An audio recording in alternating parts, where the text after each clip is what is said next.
আরেকটি বিষয় তোমাদের আগেই জানিয়ে রাখি, তোমরা যদি সফল হও তোমাদের জন্য ফুলের মালা অপেক্ষা করছে, অনেকে অনেক কথা বলবে, আমি জানতাম তোর দ্বারাই সম্ভব, আরো নানাবিধ সুন্দর সুন্দর কথা তোমার জন্য অপেক্ষা করছে। আবার এটিও মনে রেখো পাশাপাশি তুমি যদি কোনোভাবে ব্যর্থ হও তোমার জন্য কিন্তু নানা রকম খারাপ কথা ওয়েট করছে, যেটা শোনার পর তোমার মনেই হবে পৃথিবী থেকে আমি বিদায় নিই।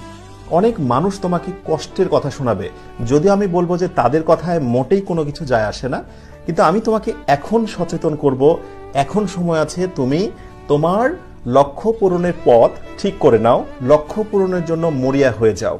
প্রতিদিন অ্যাটলিস্ট প্রতিদিন কমপক্ষে 12 ঘন্টা পড়াশোনা করো। কত ঘন্টা? 12 ঘন্টা পড়াশোনা করো, এর থেকেও বেশি হতে পারে।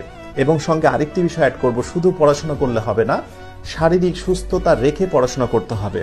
তুমি 3 মাস অদম্য গতিতে পড়াশোনা করলে 12 ঘন্টা 14 ঘন্টা, পরীক্ষার ঠিক 7 দিন আগে তুমি অসুস্থ হয়ে গেলে এই পড়া তোমার মোটেই কোনো কাজে দেবে না। আমি চাই সবসময় ব্যালেন্সড ওয়েতে তুমি কাজগুলো চালিয়ে যাও।